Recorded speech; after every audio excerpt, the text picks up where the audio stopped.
The following story was a winner in our 1,000-word fast fiction contest. If you enjoy tales like this, head on over to coldopenstories.com. On the site, you'll find our call for submissions, writing competitions, and community of authors and voice talent.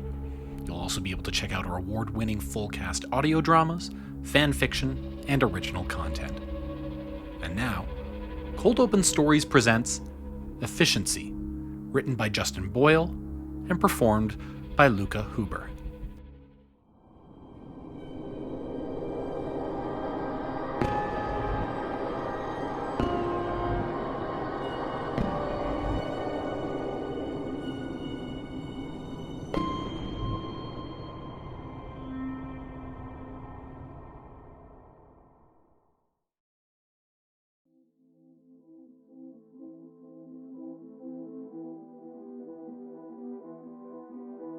Nathaniel hesitated before loading the shotgun. The shell was one of engineer Abimelech's personal creations. It housed an inverted cone of vector that behind a copper plate, which inverted into a molten slug upon detonation. A shaped charge projectile, able to punch through a half-inch of ceramite. Abimelech was good at making weapons. Nathaniel slid the shell into the weapon and racked the slide. He knew what he had to do. The sense of vertigo could be chalked up to the fading effects of adrenaline and supplementary stims. Nathaniel was keenly aware of how everything hurt. It wasn't just the fragmentation in his leg or the cut on his scalp. It was a bone-deep ache in his muscle and a brand new wound to the soul. But Nathaniel counted himself lucky. Of all the colonists, he was the only one who had served a stint in the Guard. He'd seen and done terrible things, and left pieces of his conscience all over the segmentum. It was a mistake to assume the wars had left him anesthetized to the horror. A woman crouched next to a gun servitor.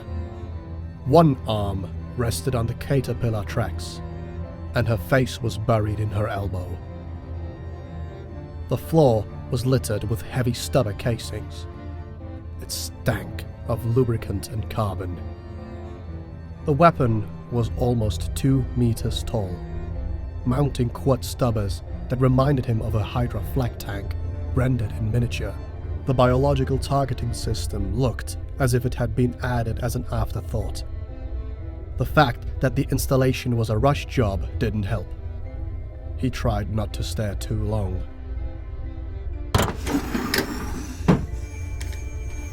The ancient seer was waiting. The command throne was a mess of wires and pipes, much like the occupant.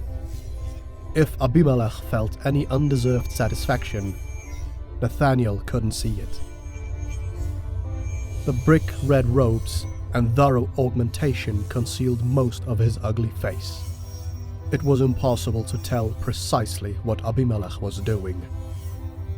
The screens surrounding the throne displayed gibberish patterns of machine code that Nathaniel could not decipher. The ancient seer did not move, with the exception of his mechanical third arm, that occasionally adjusted the dials. A servo skull drifted to within a foot of Nathaniel's face and studied him for a moment.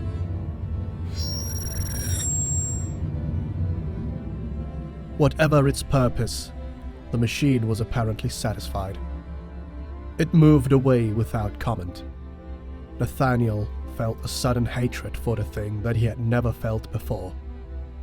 The damn things were common as rats, especially around tech priests. And usually Nathaniel would have ignored it completely, but now it made his heart burn with contempt. "Speak," Abimelech prompted. He did not look up from his work, whatever it was. The voice was a flat, mechanical buzz that lacked any inflection and originated from the right shoulder, rather than the throat. "It's over," Nathaniel said. "I know this," The mechanical arm moved to a new dial and rotated it slightly.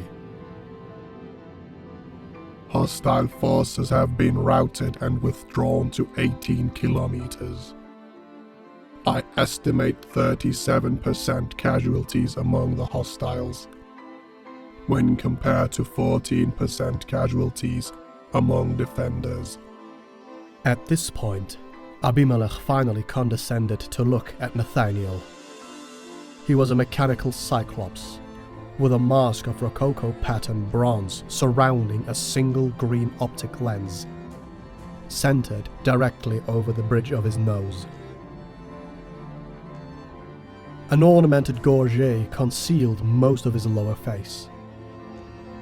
Nathaniel had seen the engine seer often enough to know that he had no lower jaw, but rather a mass of wires and tubes piped directly into a neck hole that he hesitated to call a mouth.